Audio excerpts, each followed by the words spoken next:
Oke.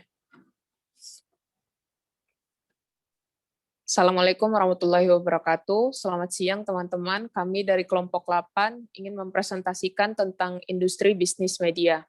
Di kelompok 8 ini ada saya, Fadlia Mawaddah, dan teman-teman saya yaitu Diandra Radifa Imada, Fikria Nur Aziza, dan Silvianisa Aryani. Di presentasi kali ini kami akan membahas pembahasan sebagai berikut. Yang pertama ada pengertian industri media, yang kedua ada isu utama industri media, yang ketiga ada sejarah TV, media cetak, media online, dan juga radio, yang keempat ada karakteristik ekonomi pada media, yang kelima konsep ekonomi media dalam industri ekonomi, yang keenam persaingan bisnis media, dan yang terakhir adalah strategi bisnis media.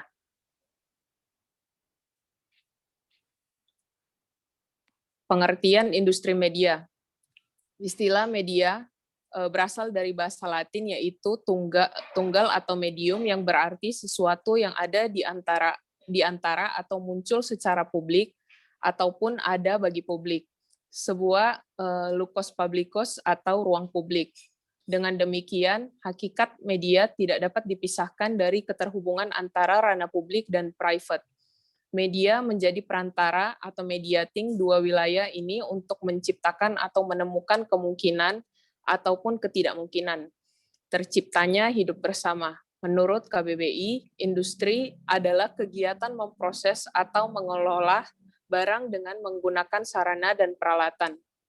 Sedangkan media adalah alat sarana, bisa seperti koran, majalah, radio, televisi, film, poster, dan spanduk. Media memainkan peran penting dalam kehidupan publik saat ini. Akan tetapi, seperti yang mungkin juga terjadi di negara-negara lain, media di Indonesia tampak semakin digerakkan oleh motif keuangan.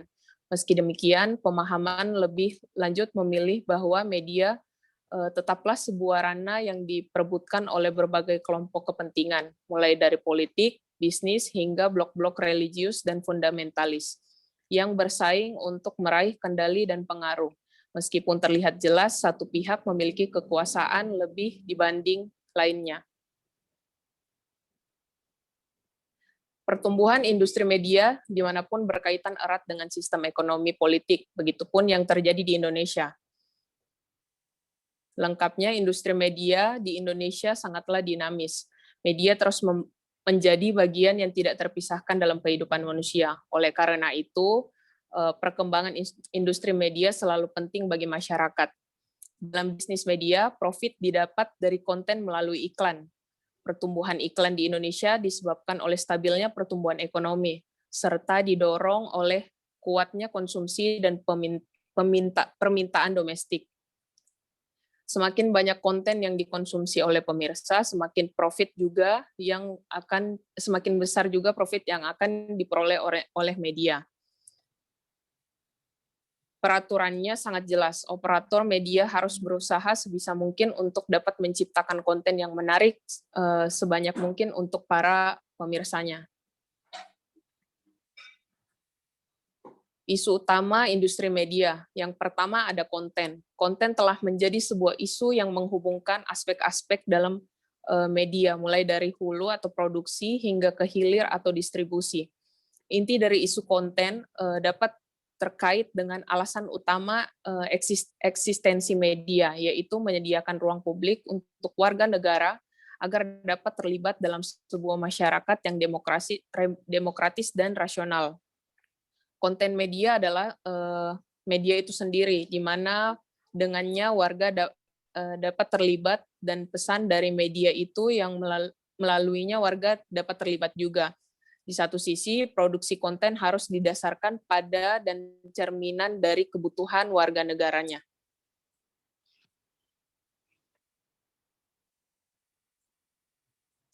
Selanjutnya ada perkembangan teknologi dan ekonomi.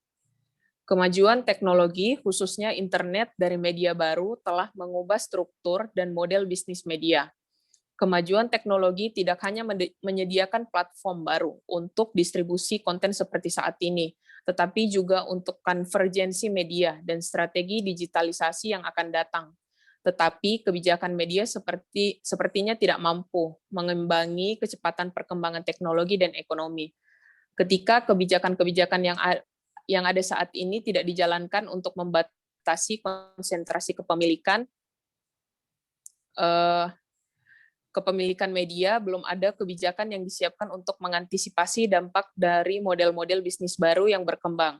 Sebagai konsekuensinya, dari konvergensi itu dan digitalisasi media yang akan datang, sebagian besar peraturan media hanya berfokus pada konten atau terlepas dari ketidakmampuannya untuk menjamin keberagaman dan mengabaikan cara-cara di mana praktik-praktik bisnis baru akan berdampak terhadap hak warga dan dalam bermedia.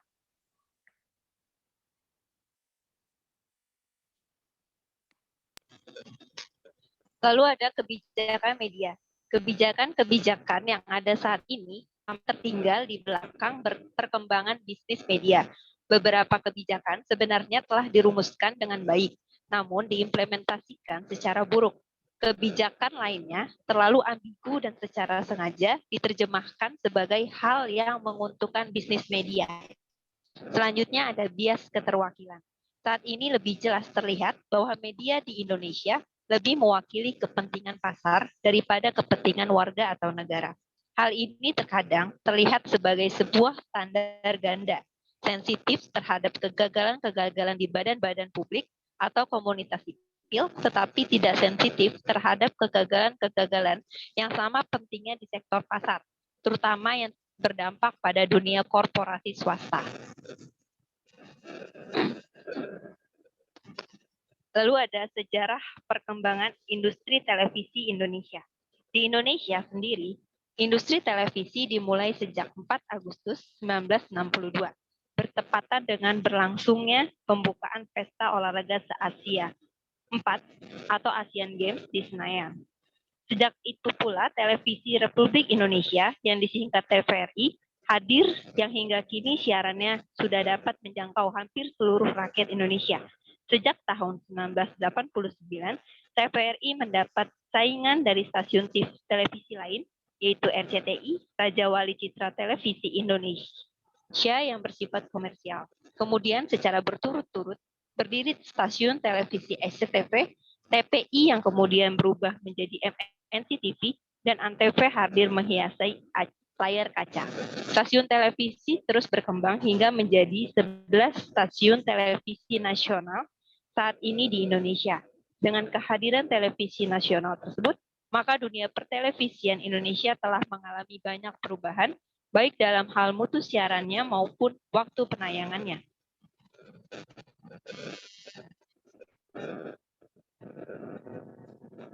Di Indonesia, media cetak mempunyai peranan sendiri di tengah masyarakat hingga sekarang. Ada 5 periode perkembangan media cetak di Indonesia, diantaranya adalah zaman Belanda, zaman Jepang, zaman kemerdekaan, zaman Orde Lama, dan zaman Orde Baru.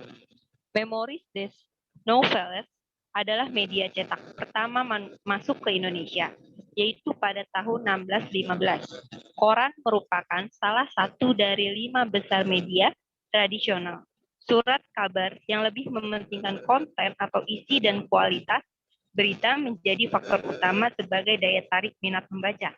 Jurnalistik media cetak dipengaruhi oleh 2 faktor, yaitu faktor verbal yang sangat menekankan pada kemampuan memilih dan menyusun kata dalam rangkaian kalimat dan paragraf yang efektif dan komunikatif, dan visual yang menunjuk pada kemampuan dalam menata, menempatkan, mendesain, tata letak, atau yang menyangkut segi perwajahan.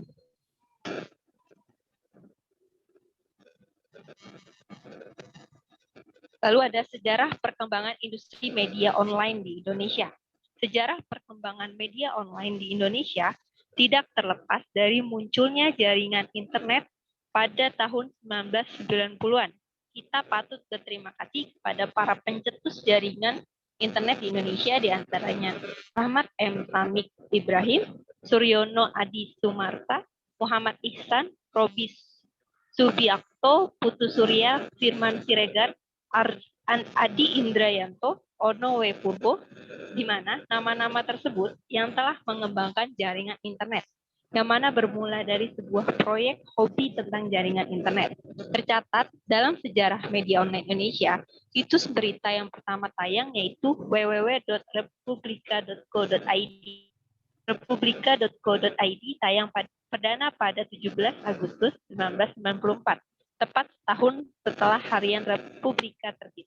Berikutnya pada tahun 1996, Tempo yang menganggur karena pemberedelan oleh rezim Orde Baru pada tahun 1994, kemudian mendirikan tempointeraktif.com, sekarang menjadi tempo.co. Bisnis Indonesia juga meluncurkan situsnya pada 2 September 1996. Setahun berikutnya, Harian Waspada di Sumatera Utara meluncurkan Waspada Online atau www.waspada.co.id pada 11 Juli 1997.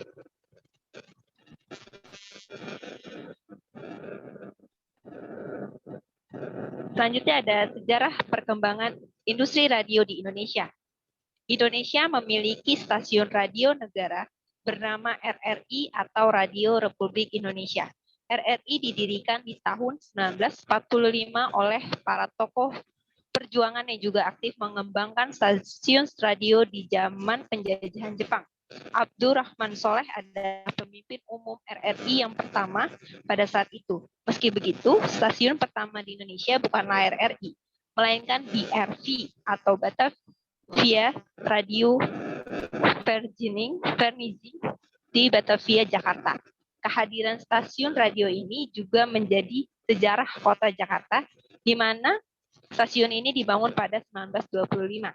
Radio dapat digunakan sebagai sarana hiburan, komunikasi politik, pemasaran produk, propaganda, dan banyak lainnya. Dengan perkembangan teknologi yang juga cepat, maka sejarah radio juga akan mengalami perkembangan mengikuti teknologi di masa mendatang.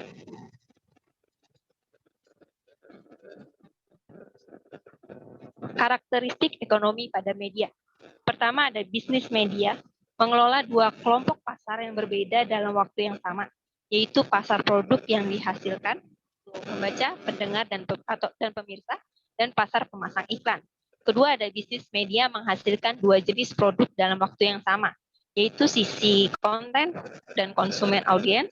Konsumen yang akan menghasilkan peringkat atau rating yang menjadi modal untuk menarik para pemasang iklan. Ketiga, bisnis media tidak dibatasi oleh sumber daya dalam menghasilkan produknya atau sumber daya bisnis. Media tidak terbatas dalam menghasilkan outputnya. Berbagai peristiwa yang terjadi di masyarakat setiap hari merupakan sumber daya atau input bagi media yang tersedianya tidak terbatas.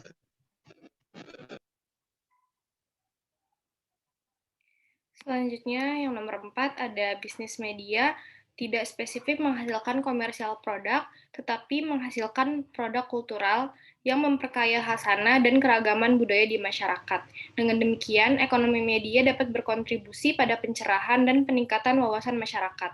Yang kelima, bisnis media menghasilkan produk yang berkaitan dengan pesan dan makna, perlambang, serta nilai-nilai di masyarakat. Oleh karena itu, isi produk media bersifat non-fisik, sehingga satuan unit konten dari produk media seringkali sulit didefinisikan.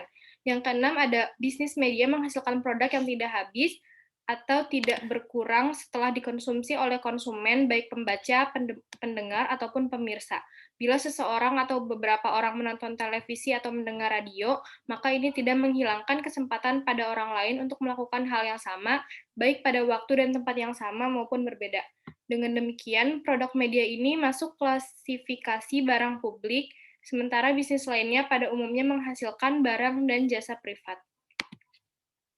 Yang ketujuh, ada bisnis media dapat menyajikan produk yang sudah dihasilkannya berkali-kali pada konsumen yang lain. Yang ke-8, dalam menyediakan produk tambahan untuk konsumen, pertimbangan biaya tidak relevan. Pada bisnis lainnya, hal ini sangat relevan dan sangat penting agar tambahan produk menghasilkan tambahan keuntungan. Yang ke-9, bagi bisnis media, apabila konsumen tidak seperti yang diperkirakan, misalnya relatif kecil dari perkiraan semula, maka pengurangan biaya produksi tidak dapat dilakukan. Adapun pada bisnis lainnya, maka kegiatan penghematan atau pengurangan biaya produksi dapat dilakukan, misalnya melalui pengurangan input variabel. Bagi bisnis media penyiaran, hal ini sama sekali sulit dilakukan, karena biaya untuk produksi dan menyiarkan suatu program adalah tetap. Selanjutnya ada konsep ekonomi media dalam industri ekonomi. Menurut Bakir Hasan tahun 2005, ada 3 hal yang membedakan industri media dengan industri lainnya. Yang pertama, dalam industri media, peran iklan sangat dominan. Yang kedua, media massa bagi masyarakat atau warga negara merupakan sumber informasi penting. Yang ketiga, industri media dilindungi oleh Undang-Undang Dasar Negara, kebebasan bersuara. Industri media secara ekonomis juga memiliki ciri, yakni yang pertama ada produk ganda atau dual produk, konten produk, dan audience produk. Yang kedua pasar ganda atau dual market, consumer market, dan advertiser market. Yang ketiga ada industri media memiliki misi ganda atau dual missions, yakni economic mission dan public mission. Pasar ganda dalam industri media massa dimaksud dengan produk ganda adalah dalam hal ini industri media yang pertama menjual produknya kepada masyarakat langsung, dan yang kedua media massa menyediakan ruang kepada produsen untuk memasang iklannya. Contoh untuk pasar media yang pertama adalah media cetak. Manajemen media menjual surat kabar, majalah, dan tabloid. Sedangkan media elektronik menjual program acara hiburan, baik itu film, talk show, dan program berita yang langsung disaksikan oleh masyarakat. Selanjutnya ada persaingan bisnis media, televisi, radio, media cetak, dan media online.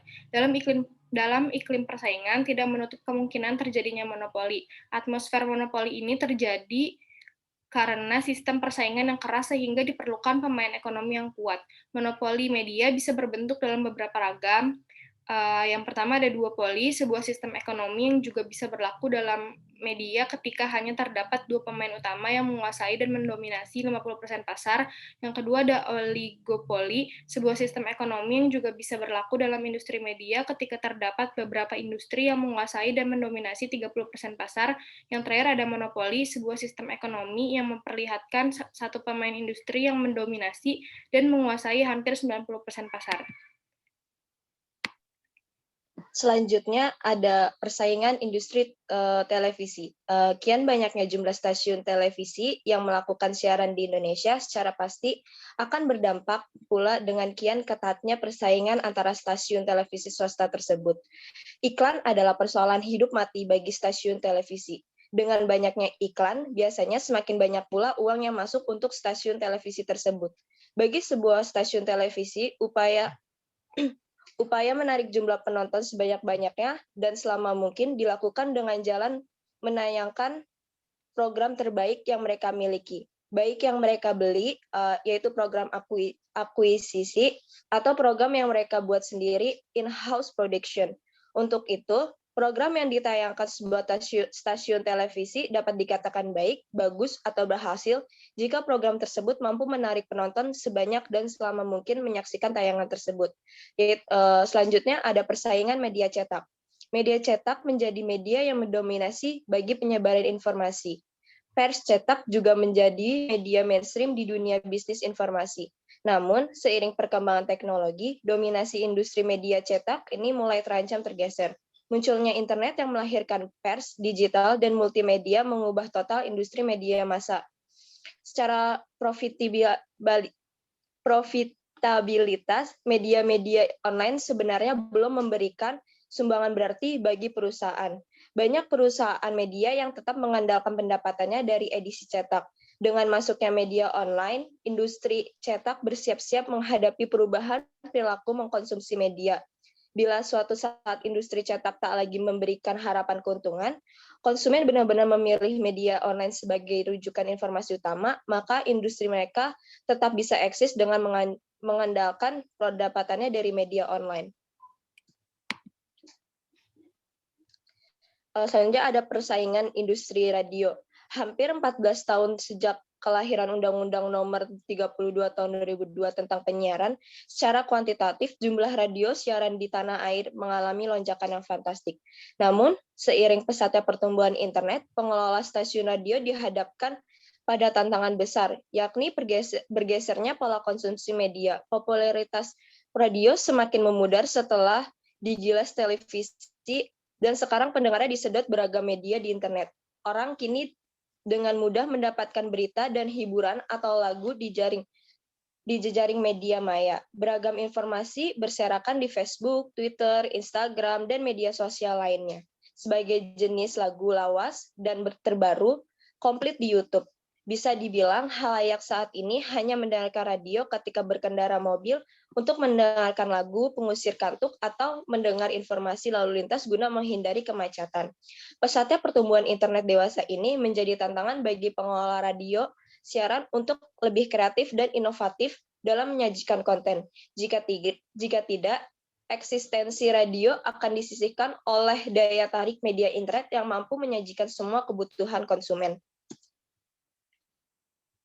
Selanjutnya ada persaingan media online. Perkembangan internet di dunia dan di Indonesia juga berimbas terhadap media baru penyampai informasi. Arus informasi tidak lagi dikuasai oleh lini mainstream semisal surat kabar, majalah, tabloid, radio, dan televisi. Portal berita menjadi sebuah sumber penyedia informasi yang saat ini sedang naik daun. Seiring dengan pesatnya kemajuan teknologi dan tentunya dunia maya di dalamnya, mungkin dahulu bisnis media di jalur online ini masih sepi peminat, namun justru kini pasar baru ini menjadi target sasaran konglomerat media untuk ikut masuk bermain di lahan tersebut. Dalam bisnis media massa, Detikcom bisa dikatakan sebagai pendobrak arus utama dengan menawarkan kecepatan pemberitaan di era globalisasi, serta mengikuti kebutuhan audiens akan informasi yang cepat. Detikcom telah menjadi simbol perkembangan ekonomi baru yang berkembang menjadi bisnis yang melejit. Diketahui bahwa Detikcom, Kompas.com, Viva News, Okezom, dan Tempo.com saat ini menjadi 5 situs portal berita dengan reach dan page view tertinggi di Indonesia. Persaingan portal berita online di Indonesia tersebut cukup ketat. Margin reach atau perkiraan jumlah pengunjung situs berita dari seluruh dunia yang diperoleh kelima portal berita tersebut tidak terlalu jauh. Memang terlihat Detikcom masih mendominasi persaingan ini dengan reach tertinggi. Namun Kompas.com dan Viva News terus mengikuti dengan ketat dan tidak menutup kemungkinan untuk bisa mengambil alih Detikcom di puncak urutan. Persaingan ketat ini kemudian juga berdampak pada rebutan kue iklan media di dunia maya. Laporan terakhir memperlihatkan bahwa keuntungan Google melonjak 70%, yang menjelaskan bahwa sangat mungkin mencetak uang dengan menjual iklan online. Selanjutnya ada strategi bisnis media. Menurut Gillian Doyle, sampai saat ini ada 3 pilihan strategis media atau ekspansi yang umumnya digunakan, yaitu vertikal, horizontal, dan diagonal ekspansi. Yang pertama itu ada ekspansi vertikal. Adalah sebuah langkah yang dilakukan media agar dapat meraih keuntungan dengan melakukan penguatan jaringan dari hulu ke hilir, mulai dari produksi sampai pada tahap konsumsi. Contohnya yang dilakukan media massa dalam hal ini adalah memproduksi tayangan dokumenter dengan sentuhan kreatif dan hiburan, serta memastikan bahwa acara ini akan diterima baik oleh audiens. Ada proses brainstorming ide, tema, gagasan, dan standar produksi yang sangat ketat untuk memastikan keberhasilan produk. Yang kedua, ada ekspansi horizontal, adalah langkah media untuk memperbesar keuntungan mereka dengan melakukan ekspansi terhadap unit bisnis yang sama, misal akuisisi, merger, dan kerjasama dengan media lain. Misalnya radio dengan radio, surat kabar dengan surat kabar, televisi dengan televisi. Untuk menggabungkan kekuatan, strategi ini diajukan untuk memperluas pangsa pasar dan merasionalisasi sumber daya dan keuntungan skala ekonomi.